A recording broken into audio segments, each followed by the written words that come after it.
1986, Newtown, Connecticut. An attractive flight attendant goes missing during a massive snowstorm. All of a sudden, we have a missing mother of three. It was quite startling. Police discover she's the victim of a brutal slaying, but there are no clues to the identity of the killer. They had no murder weapon, they had no crime scene, they had no witnesses. What starts out as a simple missing persons case will become one of the most shocking and grisly murders in Connecticut's history. Along with police, there are those who chronicle the investigation up close, on film, on paper, and on tape. They are the public's first witness. Through their eyes, they capture our darkest chapters of crime.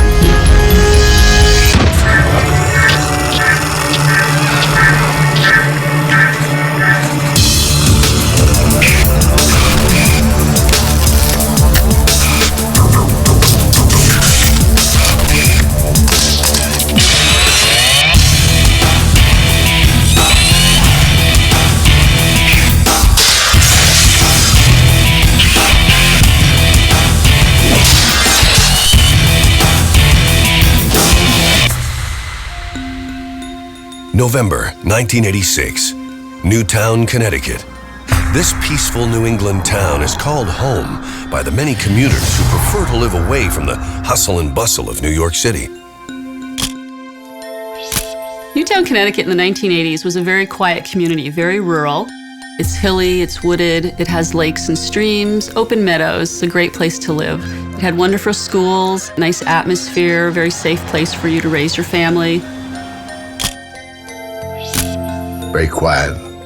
They never had hardly any crime at all.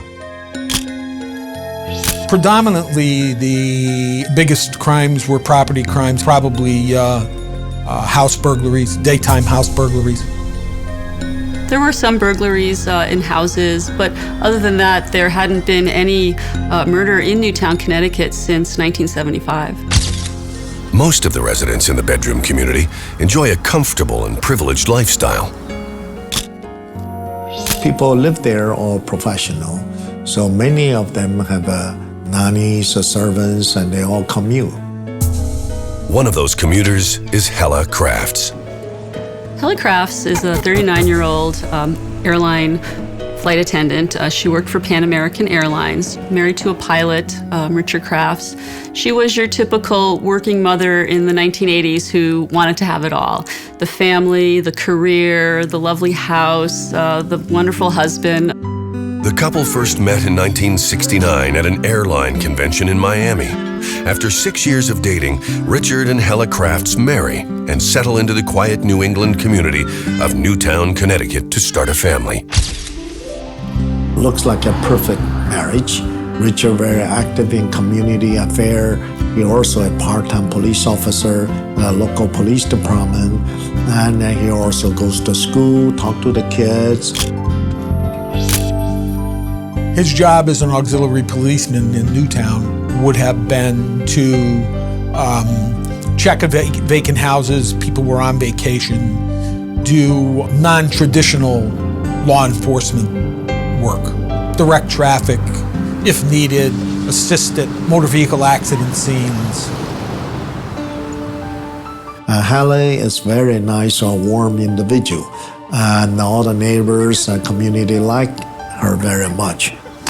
A lovely person, a mom, a caring mom, a working mom, who really doted on her children. Helle and Richard had 3 children. They were here in Newtown schools. Occasionally their parents would come to school for career day, and they would be the flight attendant and the pilot. To help with raising their children, they hire a live-in nanny, Dawn Marie Thomas. She was employed by Mrs. Crafts, principally because Helle traveled a lot because of her job, and Richard traveled a lot because of his job. November 18th, 1986. Late that night, Helle Crafts returns to Newtown after a long flight from Frankfurt, Germany.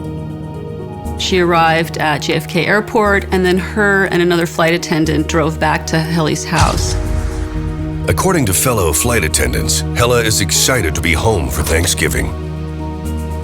The house was lit up, and she said, "Oh, Richard's home," and ran in. The children were there, Richard was there, they were starting to have dinner, and then it started to snow. As night falls, a massive snowstorm descends on Newtown and the surrounding county. Uncharacteristic snowstorm for that time in November. Very wet snow, power went out, widespread power outage in the Newtown area. The next morning, Richard Crafts wakes to discover Helle has already left for work. With the power still out, Crafts wakes the children and nanny Dawn Marie. Richard Kraft wake her up and ask her to hurry, take all the kids to his sister's house. Nanny apparently asked Richard, "Where's Mrs. Kraft?" He said Helle Crafts had gotten out of bed, gotten dressed, taken her flight bags, and left the house an hour earlier. Richard Crafts drops Dawn Marie and the kids off at his sister Karen's house in neighboring Westport, where they still have power. Telling his sister he'll be back for the kids, he then returns to his house in Newtown to check on the electricity. Later that day, the power returns to the community. Richard picks up his children and goes back to their home. But still no word from Helle. So we know Helle was alive when her colleague dropped her in front of the house. We know she disappeared when the nanny wake up. So that period of time, nobody knows where she is. And that was the last time anyone had seen her. No trail. Just disappeared out of thin air. November 20th. 2 days have passed since Helle Crafts was last seen. When Helle doesn't show up for work, flight attendant Trudy Horvath calls Richard to see if he's heard from his wife. Crafts tells her Helle called from Europe. He said that she went to Denmark because her mother was sick. And that Helle was going to see her for a few days. This is what he told the live-in babysitter, Dawn Marie Thomas, and he also told the children. Crafts mentions that Helle had taken her flight luggage and that her Toyota Tercel is parked in the Pan Am employees' parking lot where she always parks it before a flight. And a couple of her belongings were found in the back, a pair of boots that she was wearing when she returned from Germany the day before. But when the car remains there untouched for another 3 days, Helle's friends get concerned. She didn't come back and get us. They kept wondering why the car was still there, but no Helle. So they began to wonder about where she was. We learned that it would have been uncharacteristic for her, predicated on her past behavior and associations with her friends, for her to just disappear. Afraid that something may have happened to her, Helle's friends file an official missing persons report. News of Helle's disappearance reaches the local media. I was the crime reporter at the time. I covered the department. And at that point, they weren't saying much. You know, it was an ongoing investigation. So all we really knew was that Helle Crafts was a flight attendant. She was missing. She was the mother of 3 children. Newtown, Connecticut's a very quiet place. Not a lot crime-wise goes on here. So when all of a sudden we have a missing mother of 3, it was quite startling. Helle's friends thought that she was a wonderful woman, obviously, a good mom, a hard worker, good wife, who was busy raising a family in Newtown. But behind the veneer of a happy marriage, there is more to the story. Underneath, a big storm and current going on. Most of people doesn't know. Richard Crafts had an extramarital affair for over 20 years with a particular flight attendant. So it wasn't something that just showed up. It was sort of a part of who he was. He had always had other relationships with other women over long term. Just 3 months prior to her disappearance, Helle Crafts hired a divorce lawyer by the name of Diane Anderson.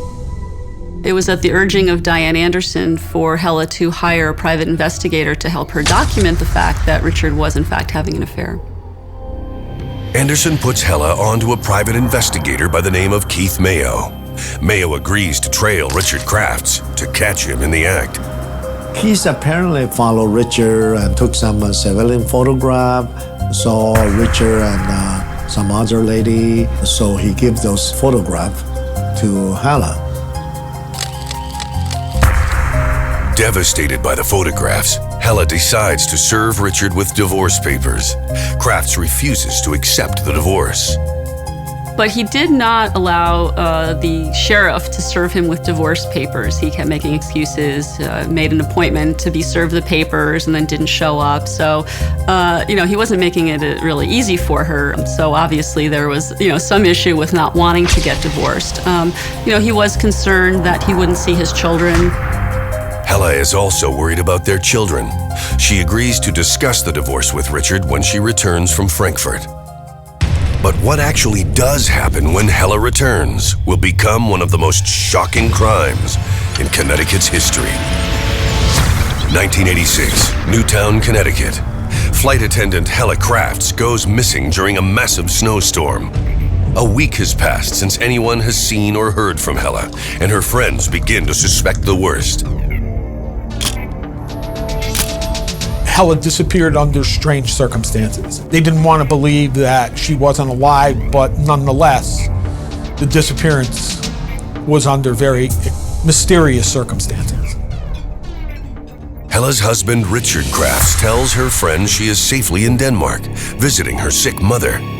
A friend of Helle's by the name of Lena Johansson follows up on the story. Lena Johansson called Denmark to talk to Mrs. Nielsen, who was Helle Crafts' mother. And what Lena had learned is that Mrs. Nielsen wasn't ill, and also that she hadn't spoken to Helle Crafts in several weeks. Richard's story about the trip to Denmark raises suspicion amongst Helle's friends. They were increasingly alarmed by her not responding to their calls and by her husband's making excuses about where she was. Helle Crafts' friends didn't really like Richard, especially after Helle Crafts disappeared. They were very suspect of him. They had a mixed opinion. They didn't quite like him. They didn't trust him. But they didn't know why. Something elusive. For Thanksgiving, Richard and the three children spend the weekend with Richard's sister Karen and her family. Helle's friends become even more suspicious, as Helle has always been one to celebrate the holiday. Her friends were speculating that something bad happened to her because of discussions that Mrs. Crafts allegedly had with some of her friends. She began to tell friends things like, she thought Richard might be angry at her, and also that if she should disappear or if anything should happen to her, not to assume it was an accident. When she did disappear, that phrase, if anything should happen to me, don't assume it's an accident, came back to haunt them. Helle's friends recount what she had told them to the police. Investigators decide to take Richard Crafts aside for questioning. Richard Crafts was approached by one of my colleagues in the early part of December and asked, "Where's your wife? There are a lot of people who are suggesting that something could have happened to her, that she's missing. Is she missing?" He just maintained the same story that he had told other investigators, that his wife just simply got up and left the house on November 19th. Not satisfied with his response, police ask Crafts to take a lie detector test. Crafts agrees. It was an extensive examination administered by the Connecticut State Police, 2 polygraph examiners.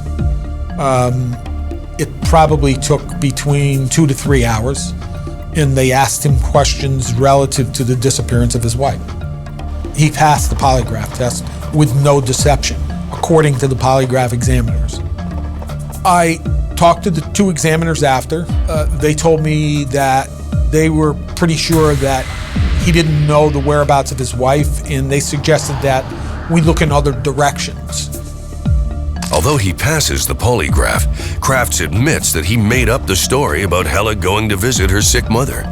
Many people asked Richard eventually, well, why did you tell all these different stories about the whereabouts of your wife? And his response was, well, I didn't want to air my dirty laundry about my marriage because it's really no one's business. He didn't want people to know that she had left him and left the children.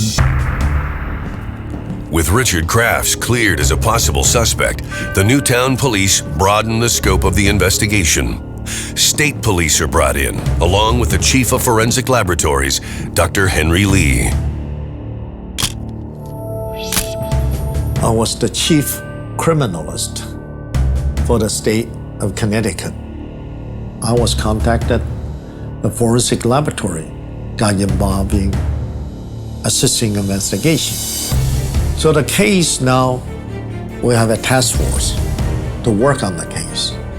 He passed the polygraph a couple of times and really no place to go. We decided to put the case together. Missing persons are basically investigated the same way. You gather all the information you can about the person who's missing. You gather financial data, credit card data, places where the person might go, friends, associates, and you go from there, tracking down that kind of information.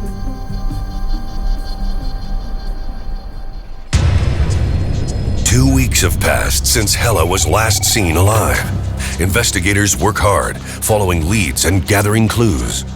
There was a lot of information coming into police headquarters relative to the disappearance of Helle Crafts.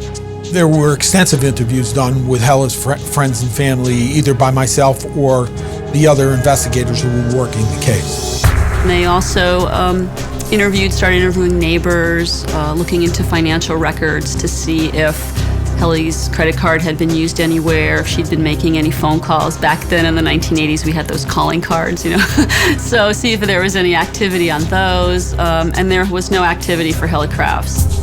Despite the hard work, the investigation reveals no solid leads. Police are aware that the more time passes, the more likely something bad has happened to Helle Crafts. Finally, a break in the case. Private investigator Keith Mayo and live-in nanny Dawn Marie Thomas approach the police with a stunning revelation. Ms. Thomas told investigators that she had seen some stains on a carpet and that Mr. Crafts had subsequently removed a carpet from the Crafts' bedroom. The shocking testimony places suspicion on Richard Crafts as the prime suspect. Is he responsible for the disappearance and murder of his own wife? December 1986, Newtown, Connecticut. Police are investigating the sudden disappearance of flight attendant Helle Crafts, who goes missing the night of November 18th during a massive snowstorm. Central to the investigation is Helle's husband, pilot Richard Crafts. She had been missing since November 19th. She had missed the Thanksgiving dinner with the family. So it had been a few weeks since she had last been seen, and they were getting concerned as to her whereabouts. Although he allegedly passed the polygraph examination, there were still questions that were no answers for. Why would a mother get up and just leave without saying goodbye to her children? People were wondering, how could such a lovely woman with children just disappear without contacting anyone?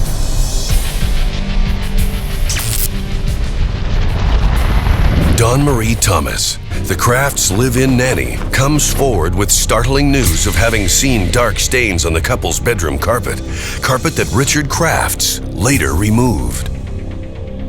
And when she asked Richard Crafts what that stain was, he said it was from the kerosene heater. During Storm Carl, the electricity went out. He had taken 2 kerosene heaters out of the garage and brought them into the house, one in the master bedroom. He said the heater had spilled the kerosene and that he was, trying to, clean up the mess. He told investigators that he had taken the carpet out of his home, but had put it in a landfill in Newtown. He didn't deny that he removed it. He cut the carpet in 2-foot strips because it was easier to remove that way. and took the carpet to the landfill. Private investigator Keith Mayo takes a cue from Richard's admission by tracking the carpet. We went to the dump to look for the carpet. An entire day of this big dump. And found the carpet in the landfill. The carpet was turned over to the investigative team who took the carpet to the lab, the forensic science laboratory, and submitted for analysis. There was nothing on the carpet to suggest that there was any trace evidence, blood, or any other substance that could link the carpet to Mrs. Crafts or to Mr. Crafts, for that matter. Despite the setback, investigator Keith Mayo continues to persuade police that Richard Crafts is responsible for Helle Crafts' disappearance.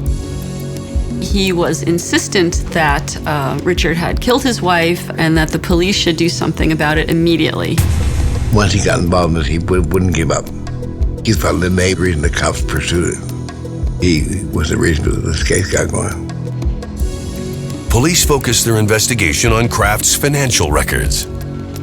We were working with credit card companies, trying to determine if he had made any purchases, odd purchases, in the weeks following his wife's disappearance.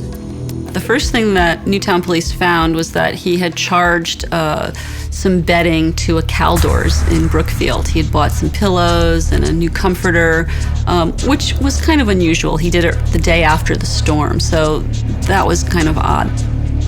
But the most telling evidence is yet to come. One of my investigators, working with a credit card company, discovered that Mr. Crafts had rented the wood chipper during the storm, the November 18, 1920 storm. And that immediately raised our suspicions even more that something terrible had happened. But now, of course, he had rented equipment. And he had got a freezer, wood chipping machine, a U-Haul, none of that ever since. So the Newtown Police Department was really setting the groundwork for an investigation into a homicide. The paper trail from Crafts' unusual purchases is enough to convince the judge to sign a search warrant.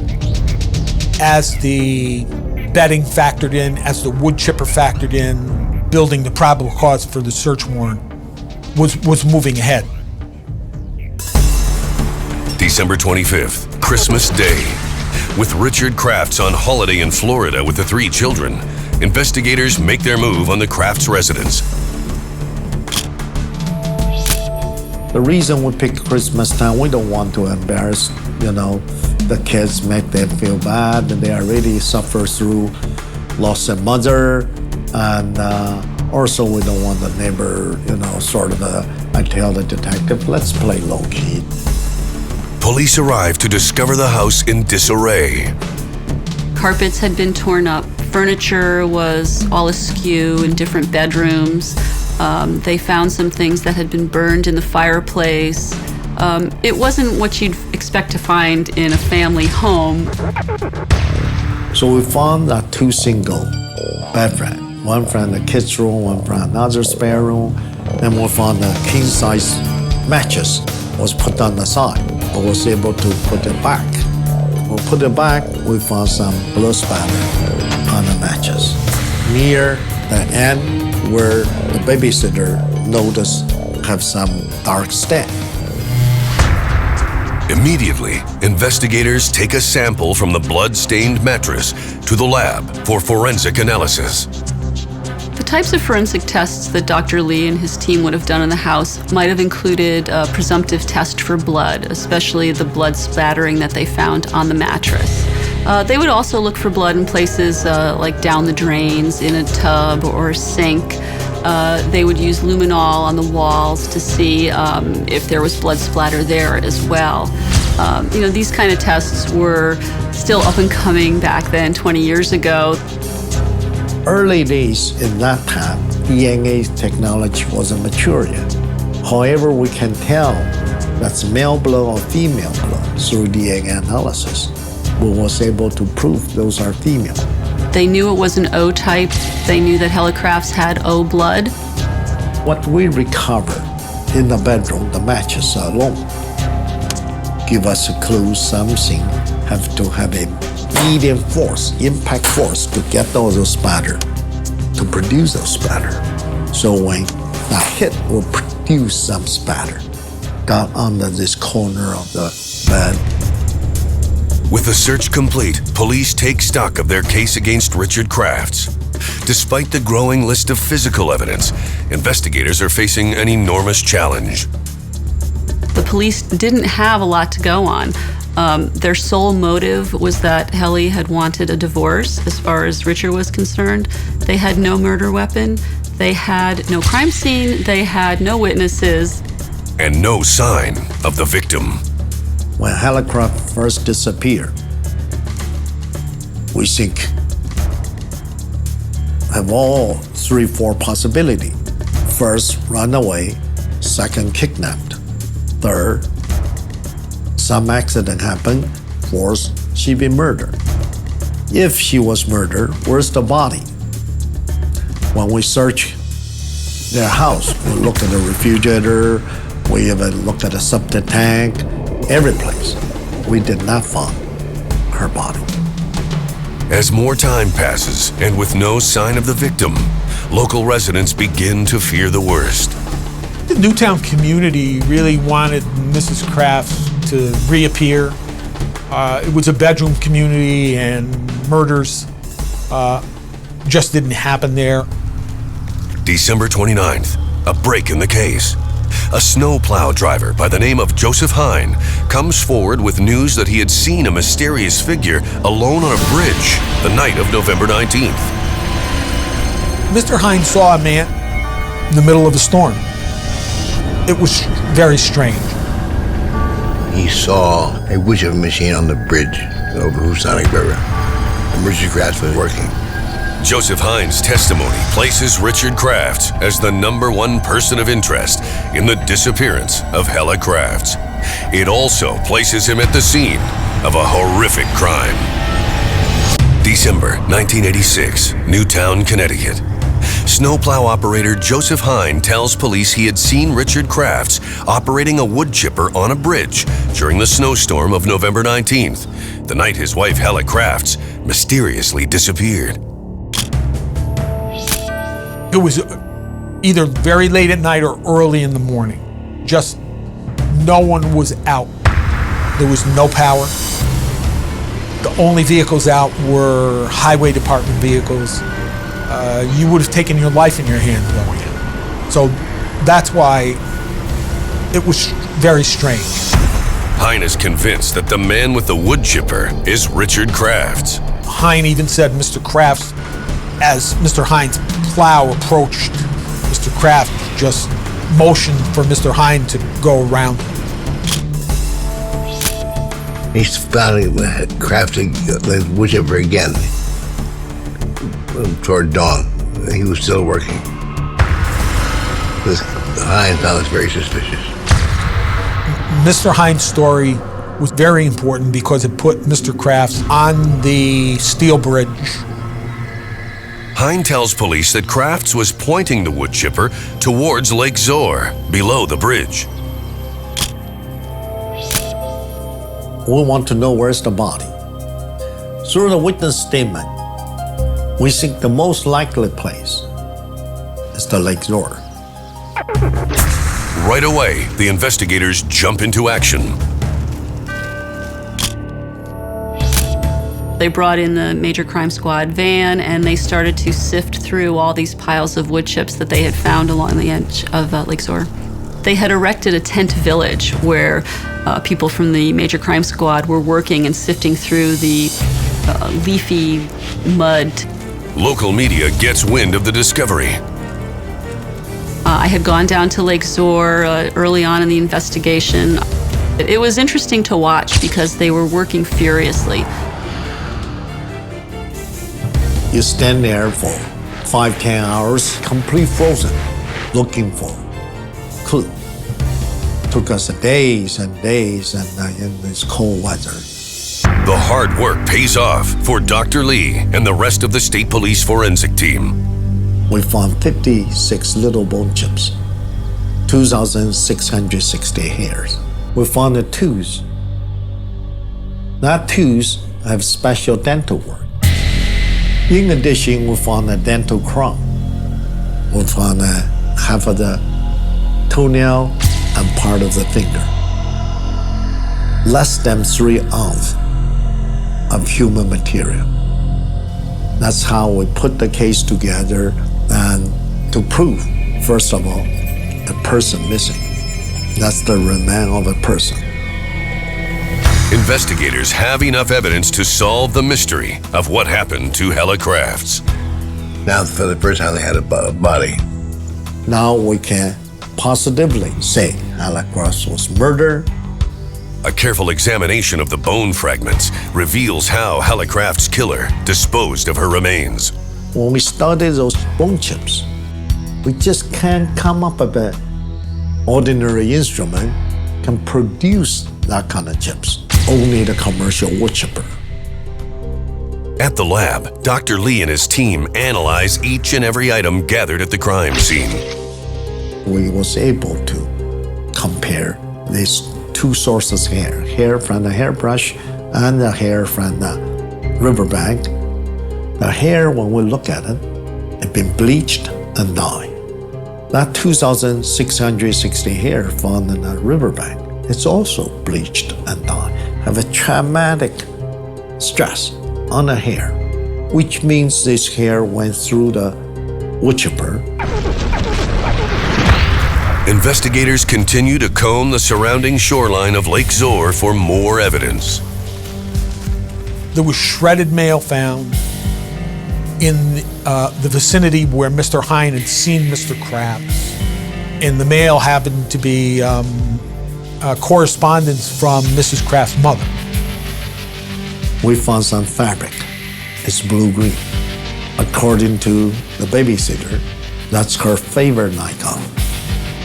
That letter we think probably in her nightgown pocket, so chopped up with that. We found portion of a toenail with pink nail polish. We found all the nail polish from her house. We was able to identify that from one of the bottom. Dr. Lee and his team take stock of the long list of physical evidence. We was able to link the hair together. We linked the tooth together.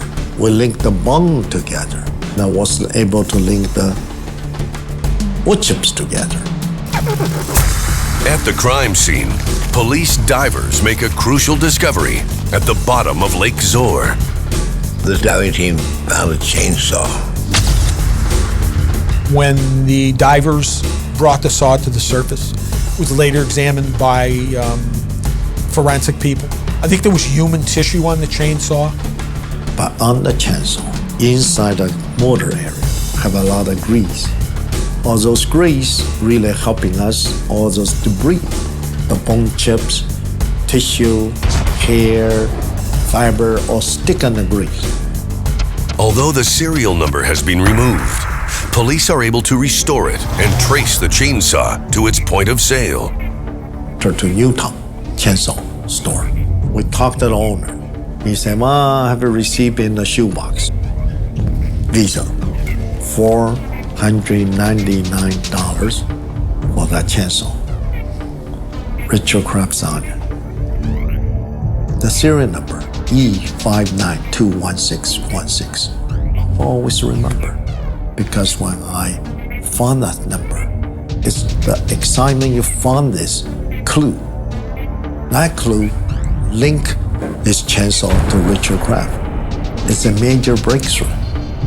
Investigators now have enough evidence to charge Richard Crafts for the murder of his wife. I think the finding of the body parts was the the sealed the deal as far as his arrest was concerned. They now had a body. You have to remember that there had never been an arrest, let alone a conviction, in the state of Connecticut or even in the United States without a body. You always needed a body in a homicide to prove that there was a death. January 13th, authorities move in on the Crafts residence to make the arrest.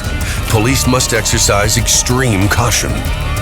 If he felt that Richard had done harm to his wife, then he was also concerned for other residents in the house. January 13th, 1987. State police are moments away from arresting Richard Crafts for the murder of his wife. At midnight, police surround the family home. Well, they went to his house, they asked him to come out, and he wouldn't do it.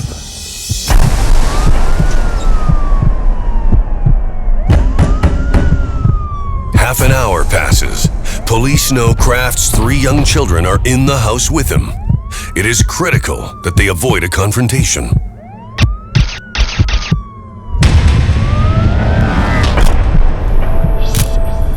But eventually, he did come out. Police make sure the children are unharmed, then take Richard Crafts into custody. And brought him over to Troop A in Southbury, where he spent the night being processed.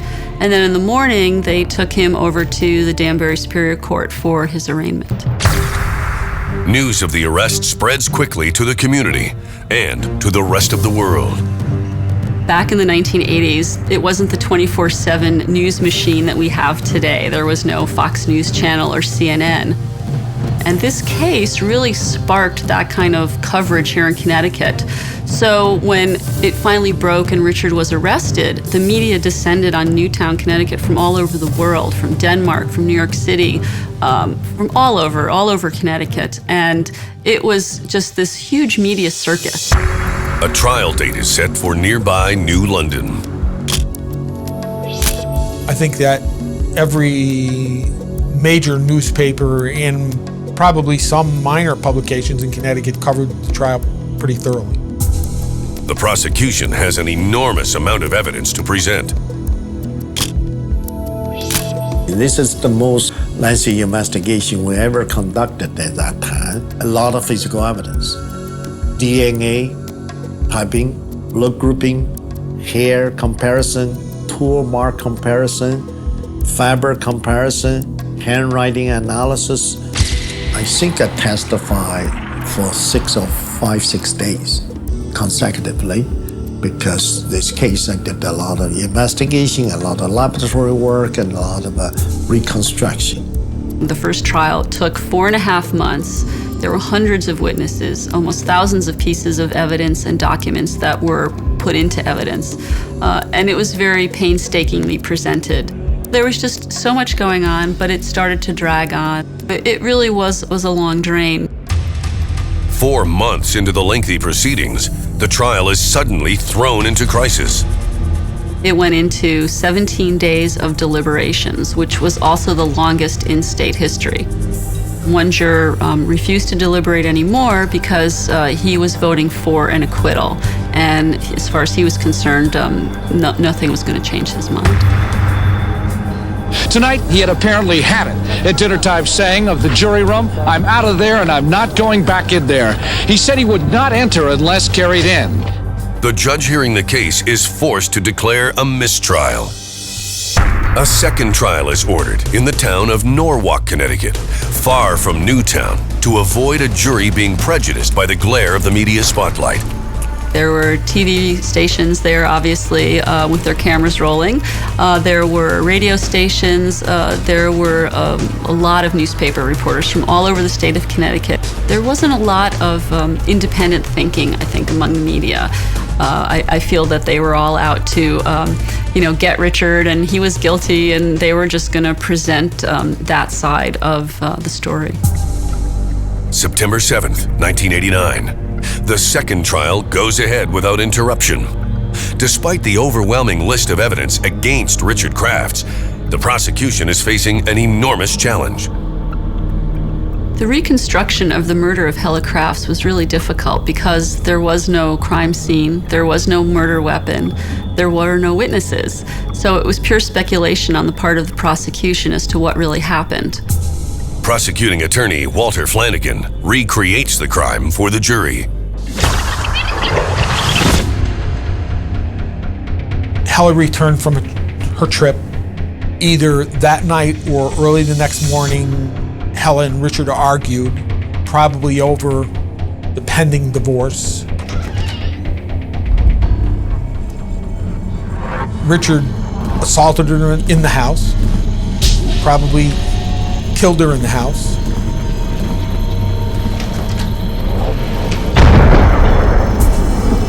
What we suspect, Helle was hit with something, a blunt object.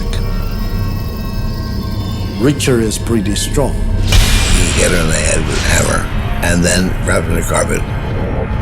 Of course, Helle's body was down on the floor on the carpet. A pool of blood, that's what the Maria probably noticed. When he finally found out, it's impossible to clean the blood, so he took the whole carpet rolled up and dumped away. Now, of course, you have a body. Where are you going to hide the body? Carried it to the backyard where he put it into a freezer, where she sat for a full day. Because a fresh body, when you cut, pretty difficult with a chisel. Once it froze, you can cut in sections. On the morning of November 19th, with the power still out, Crafts drives Don Marie and the children to his sister's house. He then spends the day preparing to dispose of his wife's remains. Supposed to pick them up 2 o'clock afternoon sometime. And he did not pick them up until that night. In the meantime, he went out and rented a butcher machine and a U-Haul. Came back to his house, took her out of the freezer, put her inside this machine and drove out into the night. So there was nothing, no evidence there, no blood, nothing. It was the perfect cover for what he did. In his mind, he thought that there's no oddity in me having a wood chipper because I've had it before, I've rented it before, there's a paper trail. People know that I do lot clearing, so it would not be uncommon for me to have a wood chipper. And he'd not been seen that night in the bridge. It would really could have worked. The courtroom listens to the horrific details in shocked silence. Richard Crafts remains unmoved. Richard's demeanor in court I would characterize as being the same as it always been. Very low-key, very nonchalant.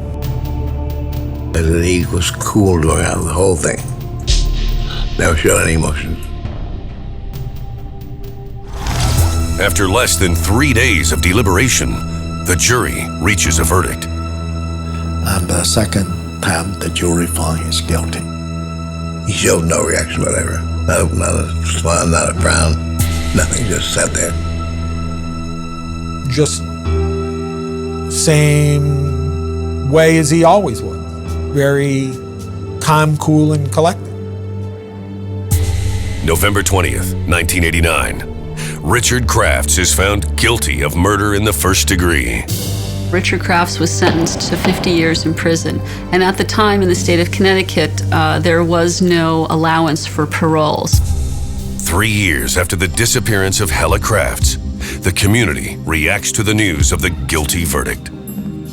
Although it took 2 trials to convict him, I think justice was still served. Richard Crafts today lives in the state of Connecticut. He's up at the Summers Correctional Institute. He's still in maximum security jail. It's kind of a horrible place. It's huge, this jail.